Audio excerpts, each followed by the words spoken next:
Bien, entonces, como les decía, vamos a comenzar con esta primera clase que vamos a tener acerca de vivir juntos como iglesia. Ya, eso es lo que vamos a revisar, por eso el tema se llama Viviendo como una iglesia. Y esta mañana en esta clase lo que vamos a transmitir es una idea, o vamos a ver qué es lo que queremos lograr durante esta clase. Y queremos partir con una pregunta. Y la pregunta básicamente es ¿por qué es importante la unidad en la iglesia local? Y cuando pensamos en la iglesia, cuando pensamos en la unidad de la iglesia, ¿cierto? Cuando pensamos en la iglesia pensamos, y esto ya lo sabemos por mucho tiempo, que cuando hablamos de iglesia no estamos hablando de un lugar, sino que estamos hablando del grupo de personas. ¿Y por qué es importante que este grupo de personas esté unido?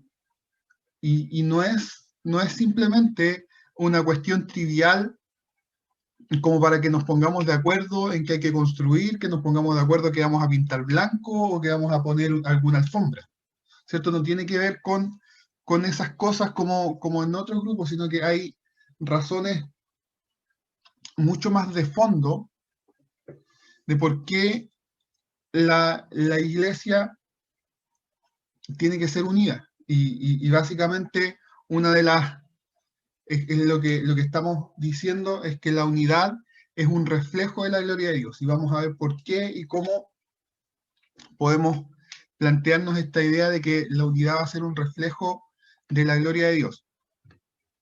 Y vamos a ver que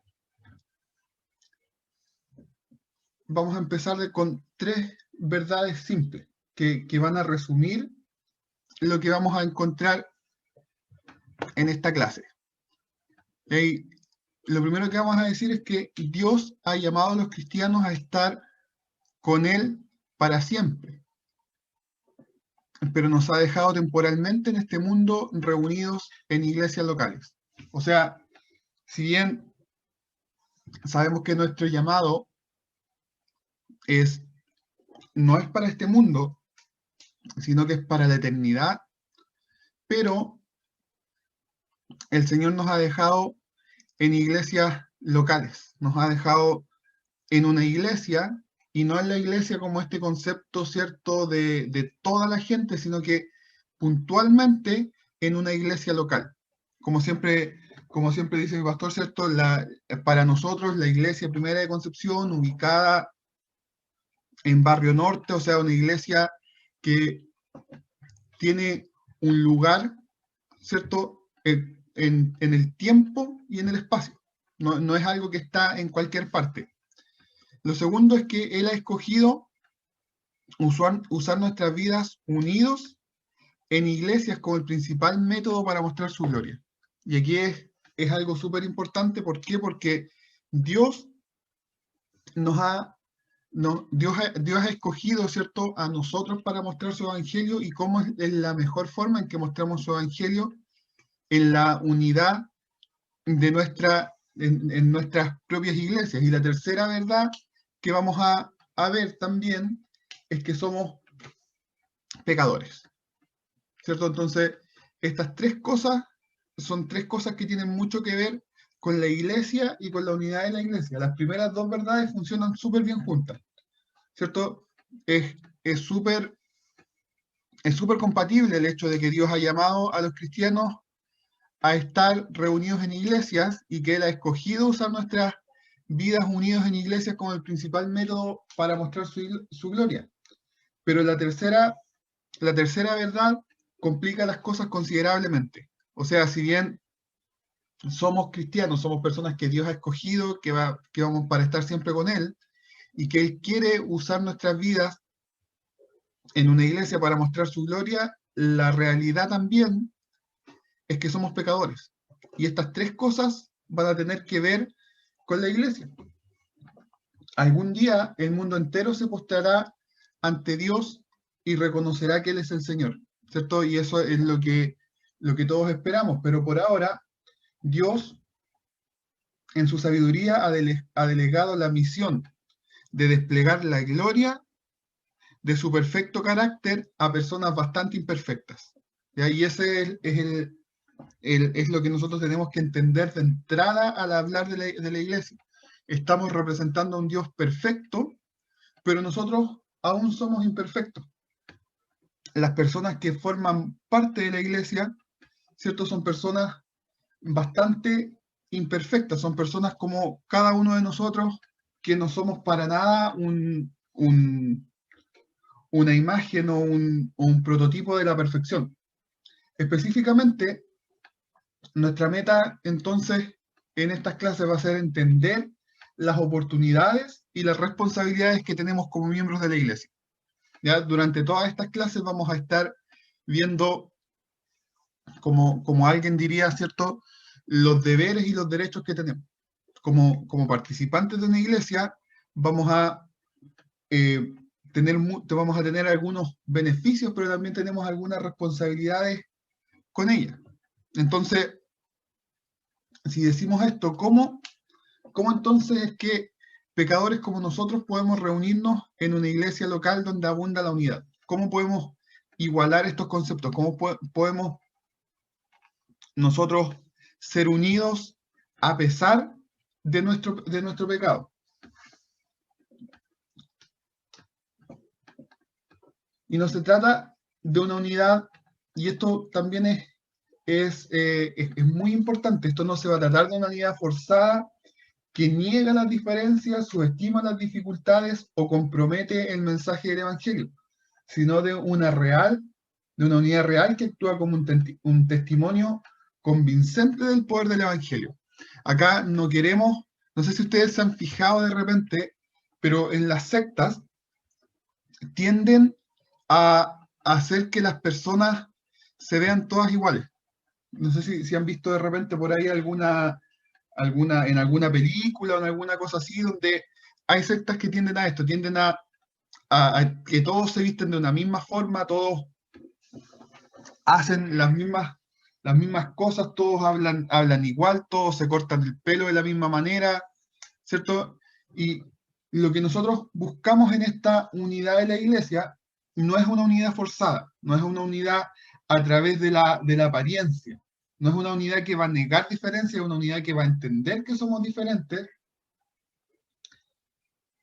y que a través del mensaje del Evangelio, ¿cierto? Vamos a mostrar esta unidad real. ¿Cómo es que como pecadores podemos responder al pecado en nosotros sin ceder a las habladurías y a las calumnias? ¿Cómo podemos confiar en nuestros líderes y al mismo tiempo reconocer que también son pecadores? ¿Cómo podemos amar a las personas que nos hacen sentir incómodos porque son tan diferentes a nosotros? ¿Cómo podemos criticar a una iglesia imperfecta sin quejarnos? Y esto tiene mucho que ver con el cuestionamiento de entrada que tienen las personas hacia la iglesia. Y que básicamente tenemos una idea de la iglesia y realmente la iglesia es otra cosa.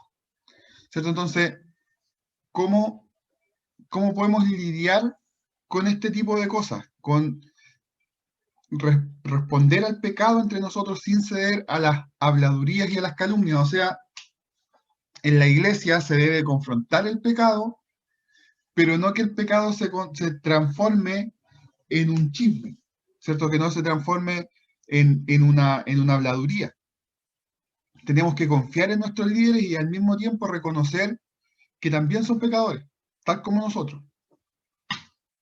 Tenemos que aprender a amar a las personas que son diferentes a nosotros y tenemos que ser capaces de criticar, de tener una visión crítica de la iglesia sin quejarnos. Ya esto no se trata de la crítica como nosotros la tenemos entendida a veces hacia la iglesia, de solamente señalar lo malo de la iglesia, sino que más bien tiene que ver con tener una visión crítica de qué cosas estamos haciendo, cómo lo estamos haciendo, por qué lo estamos haciendo, básicamente, por qué hacemos todo lo que hacemos. Para aquellos que hemos estado en la iglesia durante cierto tiempo, y aquí la mayoría probablemente ha estado toda su vida en la iglesia, es probable que hayamos notado que estos objetivos son difíciles de alcanzar, ¿cierto? Y vemos que en muchas iglesias y en nuestra iglesia en algunos momentos se ha luchado con todas estas cosas. Con mucha frecuencia las iglesias se convierten en lugares de división, queja y amargura. Muy a menudo las iglesias fracasan en reflejar al mundo que nos observa el poder del evangelio que debería estar detrás de ellas. Y muchas veces la iglesia se convierte en todo lo contrario de lo que debiera ser. ¿Cierto? Más que la iglesia ser un lugar de reposo, hay iglesias que son verdaderos campos de batalla. Y eso no debiera ser, y lugares donde las personas se van peor de lo que llegaron. ¿Cierto? Entonces nuestra meta para estas clases es explorar un plano práctico de lo que hace que una iglesia sea sana y unida.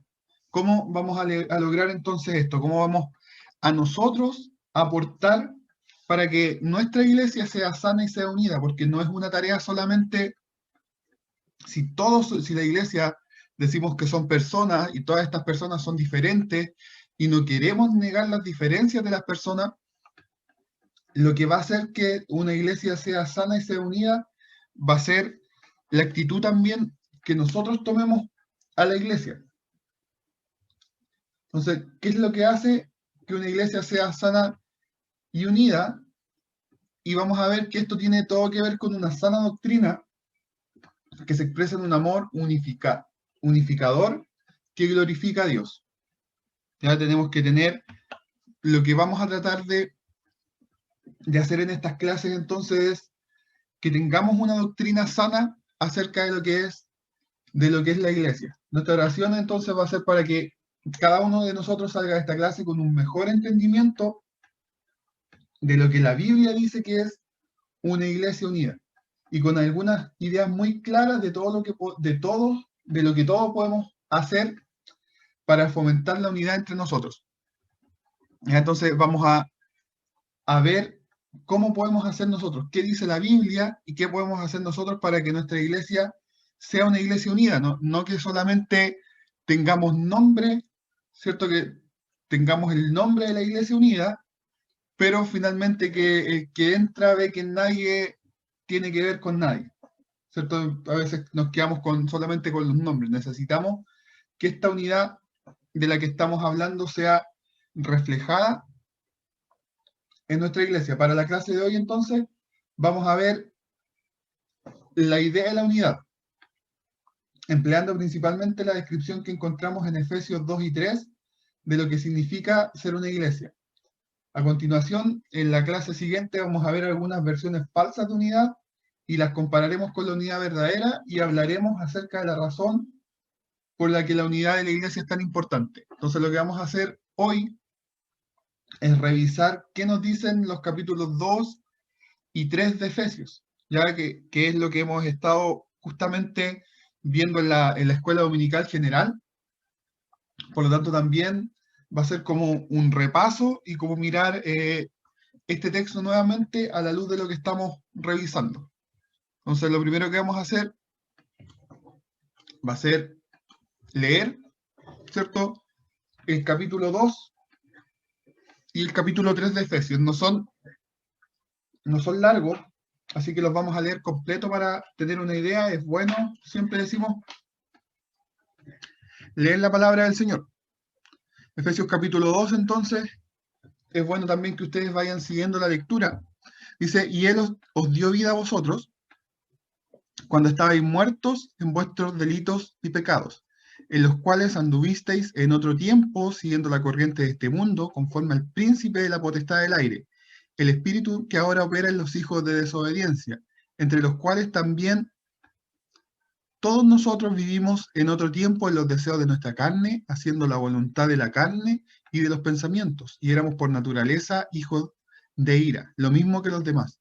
Pero Dios, que es rico en misericordia, por su gran amor con que nos amó, aun estando nosotros muertos en pecado, nos dio vida juntamente con Cristo. Por gracia sois salvos. Y juntamente con Él nos resucitó y asimismo nos hizo sentar en los lugares celestiales con Cristo Jesús, para mostrar en los siglos venideros las abundantes riquezas de su gracia en su bondad para con nosotros en Cristo Jesús. Porque por gracia sois salvos por medio de la fe. Y esto no de vosotros, pues es don de Dios, no por obras, para que nadie se gloríe. Porque somos hechura suya, creados en Cristo Jesús para buenas obras, las cuales Dios preparó de antemano para que anduviésemos en ellas. Por tanto, acordaos de que en otro tiempo vosotros, los gentiles en cuanto a la carne, erais llamados incircuncisos por la llamada circuncisión hecha con mano en la carne. En aquel tiempo estabais sin Cristo, alejados de la ciudadanía de Israel y ajenos a los pactos de la promesa, sin esperanza y sin Dios en el mundo. Pero ahora, en Cristo Jesús, vosotros que en otro tiempo estabais lejos, habéis sido hechos cercanos por la sangre de Cristo, porque Él es nuestra paz, que de ambos pueblos hizo uno, derribando la pared intermedia de separación, aboliendo en su carne las enemistades, la ley de los mandamientos expresados en ordenanzas, para crear en sí mismo de las dos un solo y nuevo hombre, haciendo la paz, y mediante la cruz reconciliar con Dios a ambos en un solo cuerpo, matando en ellas las enemistades, y vino y anunció las buenas nuevas de paz a vosotros que estabais lejos y a los que estaban cerca, porque por medio de él los unos y los otros tenemos entrada por un mismo espíritu al Padre. Así que ya no sois extranjeros ni advenedizos, sino conciudadanos de los santos y miembros de la familia de Dios, edificados sobre el fundamento de los apóstoles y profetas, siendo la principal piedra del ángulo Jesucristo mismo, en quien todo el edificio, bien coordinado, va creciendo para ser un templo santo del Señor, en quien vosotros también sois juntamente edificados para morada de Dios en el Espíritu. Por esta causa, yo, Pablo, prisionero de Cristo Jesús por vosotros los gentiles, si es que habéis oído de la administración de la gracia de Dios que me fue dada para vosotros, que por revelación me fue declarado el ministerio, como antes lo he escrito brevemente, leyendo lo cual podéis entender cuál sea mi conocimiento en el ministerio de Cristo, misterio que en otras generaciones no se dio a conocer a los hijos de los hombres, como ahora es revelado a sus santos apóstoles y profetas por el Espíritu, que los gentiles son coherederos y miembros del mismo cuerpo y copartícipes de la promesa en Cristo Jesús por medio del Evangelio, de la cual yo fui hecho ministro por el don de la gracia de Dios que me ha sido dado según la operación de su poder.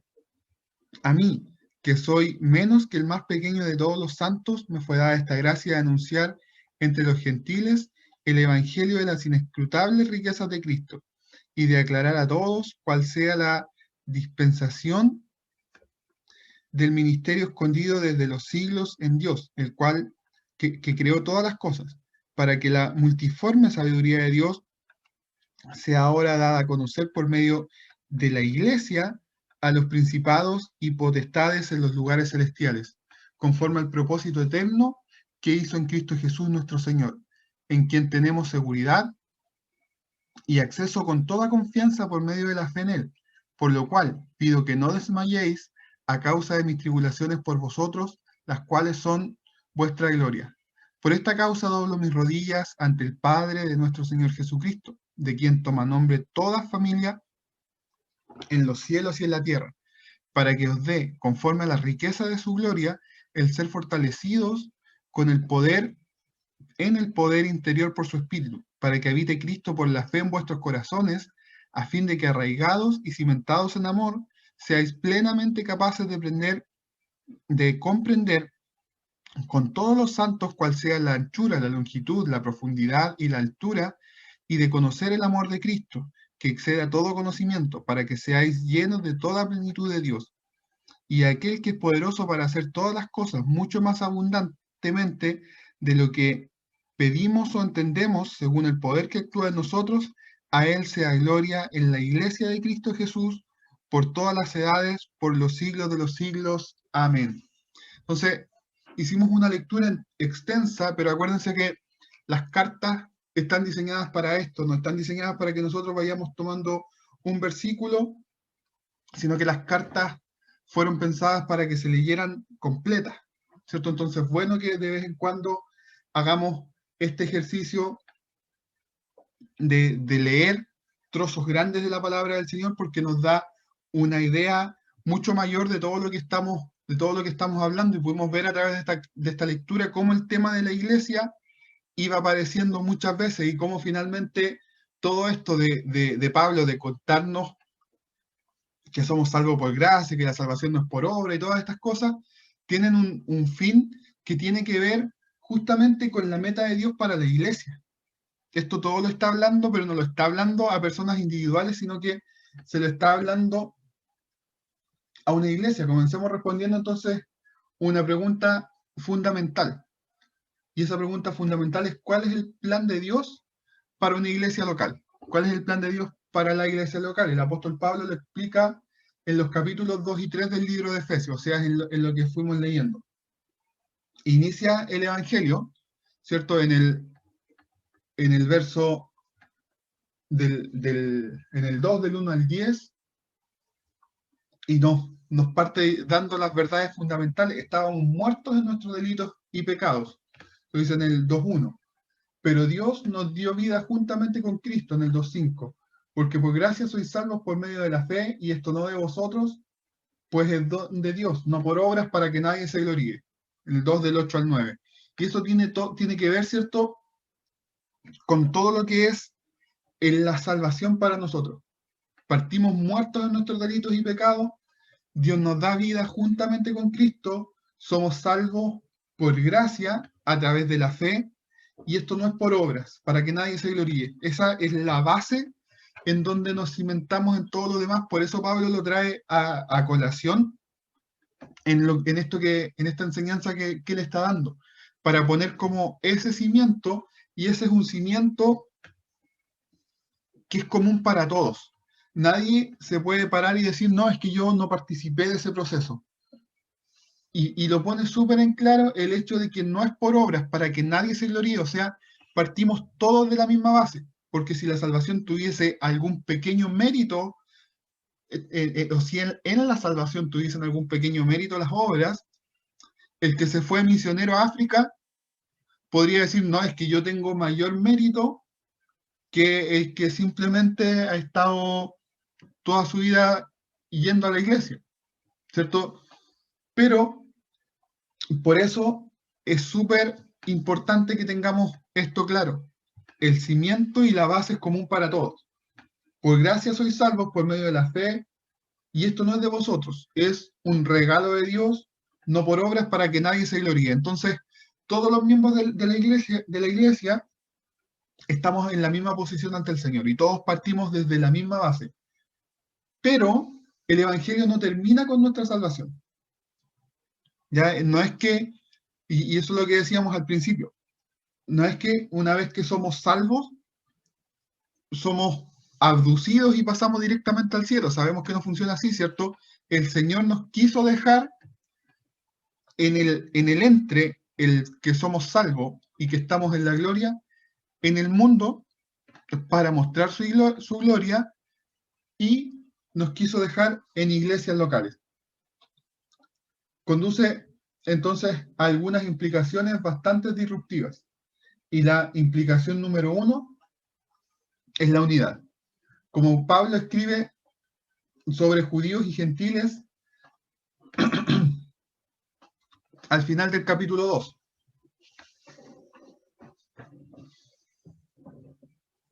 Dice que derribó la pared intermedia de enemistad, ¿cierto? Decía, para crear en sí mismo de los dos un solo y nuevo hombre, haciendo la paz, y mediante la cruz reconciliar a Dios a ambos en un solo cuerpo, matando en ella las enemistades, y vino y anunció las buenas nuevas de paz a vosotros que estabais lejos y a los que estaban cerca, porque por medio de él unos y otros tenemos entrada por un mismo espíritu al Padre. Esto está en el capítulo 2 del 15 al 18. ¿Ya? Y esto tiene que ver con la división que existía muy marcada, sabemos, ¿cierto?, en los tiempos de Jesús y en los tiempos antiguos, entre los israelitas y los gentiles. Los israelitas, por su religión, por su observancia religiosa, ellos tenían un muy alto concepto de la posición que tenían ellos ante Dios y tenían un concepto muy bajo del resto de las personas de los pueblos paganos. ¿Ya? Entonces, lo que empezó a pasar cuando en la iglesia se dieron cuenta, el Señor, ¿cierto? ¿Se acuerdan en ese episodio en que el Señor le muestra a Pedro que también la salvación era para los gentiles cuando baja este lienzo con distintos alimentos? Y Pedro dice, no, Señor, porque nunca he comido cosa inmunda. Y el Señor o la voz del cielo le dice, no llames inmundo a lo que yo ya he santificado, dándole a entender que la salvación también era para los gentiles. Lo que empezó a pasar entonces era que algunos judíos menospreciaban a los gentiles porque no tenían esta tradición, este seguir la ley. Por eso Pablo acá habla que de los dos, que el objetivo de Dios en esto era crear en sí mismo de los dos un solo y nuevo hombre. Ya no hay, dice por ahí en algún otro lado va a decir, ya no hay judío ni griego, ¿cierto? Sino que hay solo un pueblo que es la iglesia del Señor. Entonces, y lo importante es que solo el Evangelio crea esta unidad. Es por medio de la cruz, perdón, que Cristo acabó con su enemistad. Después de todo, ¿qué más podría unir a dos pueblos con historias, etnicidades, religiones y culturas tan diferentes? Fíjense cómo entonces lo que les decía antes, por medio, solamente es el Evangelio el que puede crear esta unidad. ¿Y por qué el Evangelio puede hacer que creemos esta unidad?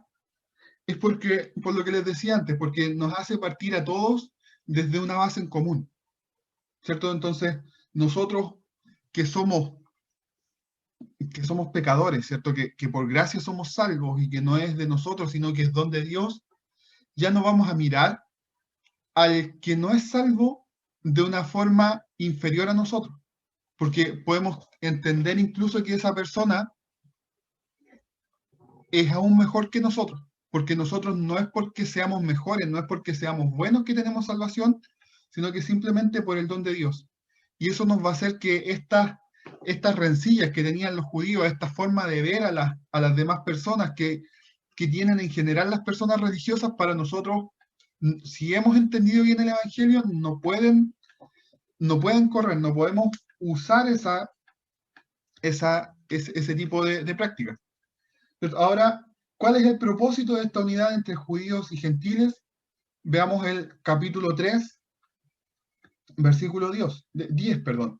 Su propósito era que la multiforme sabiduría de Dios sea ahora dada a conocer por medio de la iglesia a los principados y potestades en los lugares celestiales. Entonces, el propósito es que la iglesia dé a conocer la sabiduría de Dios. Entonces, tomen a un grupo de judíos y gentiles que no comparten nada en común, salvo una aversión de siglos los unos por los otros. Esta es la figura. Piensen en personas que no tienen nada que ver las unas con las otras. Judíos, por un lado, con toda su religión, todo su moralismo, todo lo que ustedes saben, ¿cierto?, que eran los judíos, y gentiles, por otro lado, con toda su idolatría, toda su filosofía, y que no tienen nada que ver los unos con los otros. Es más, que han estado enemistados, que han estado peleándose, y véanlos a ellos dos juntos, para una sombra de lo que en nuestro contexto podrían ser estas expresiones, ¿cierto? Puede ser, y que se vio esta semana muy marcado, pueden ser tomar a demócratas por un lado y republicanos por otro, diciéndolo en el lenguaje de Estados Unidos, por eso ahí está el elefantito, o en el lenguaje ya más nuestro, tomar a gente de derecha y gente de izquierda, ¿cierto? Tomar a gente gente que no piensan igual, que no tienen nada que ver en cómo ven la vida. Reúnelos en una iglesia local donde se cruzan entre sí regularmente y lo que tendería a pasar es que las cosas explotarían, ¿cierto? Que se terminarían agarrando, terminarían en peleas, terminarían en discusiones, ¿verdad? ¿No es esto lo que debería pasar? Y no, la verdad es que no. Por lo único que tienen en común, el vínculo en Cristo, viven juntos en asombroso amor y unidad.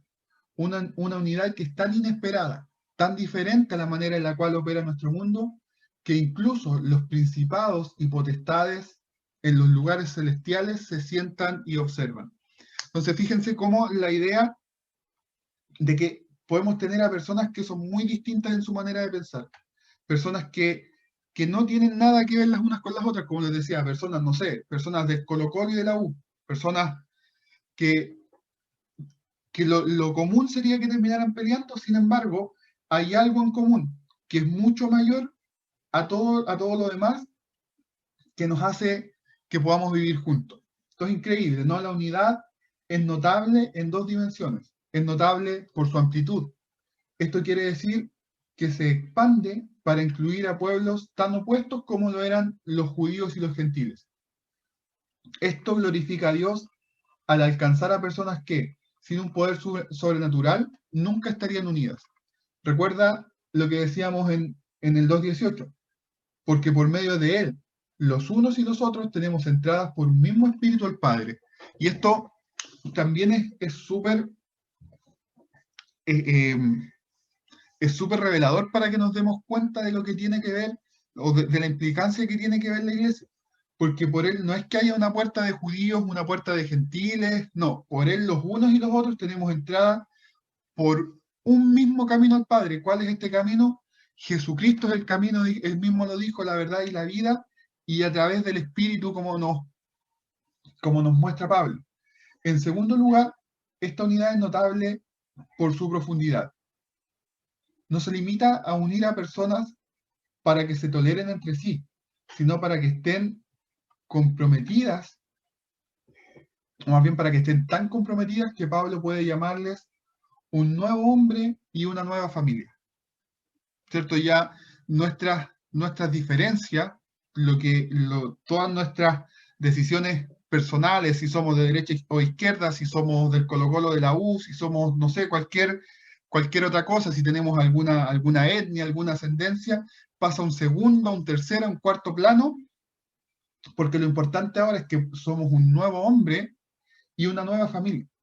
Pablo busca los lazos más profundos del mundo natural, los lazos étnicos y familiares para describir esta nueva comunidad en la iglesia local.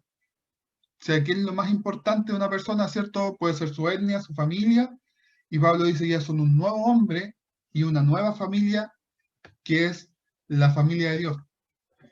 La unidad con una amplitud y profundidad asombrosa hace que la gloria de un Dios invisible sea visible. Esta es la declaración de propósito final para la unidad de la iglesia en Éfeso. Esta es la declaración de propósito final también para la unidad en nuestra iglesia. Y estos dos conceptos serán realmente importantes para estas clases. De hecho, tendremos una clase entera dedicada a la profundidad de la unidad al reflexionar sobre el compromiso de la membresía en la iglesia y una clase entera acerca de la amplitud de la unidad al meditar sobre la diversidad como una marca que define a la iglesia local. Entonces, este es nuestro llamado como iglesia, pero este llamado tiene cierta competencia, que es lo que vamos a revisar la clase siguiente. Entonces,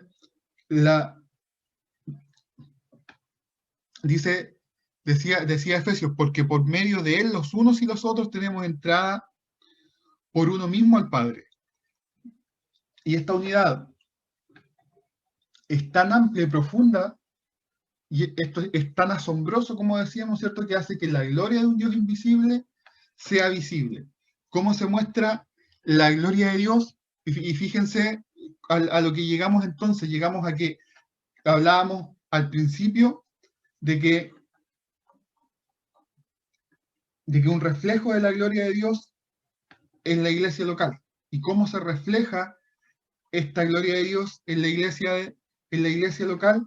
A través de la amplitud y profundidad que es asombrosa, que es algo que sin un poder sobrenatural no se podría lograr. Por lo tanto, podemos hablar de unidad entonces como algo que va a reflejar la gloria del Señor en medio nuestro y en medio de nuestra iglesia. Así que el Señor nos bendiga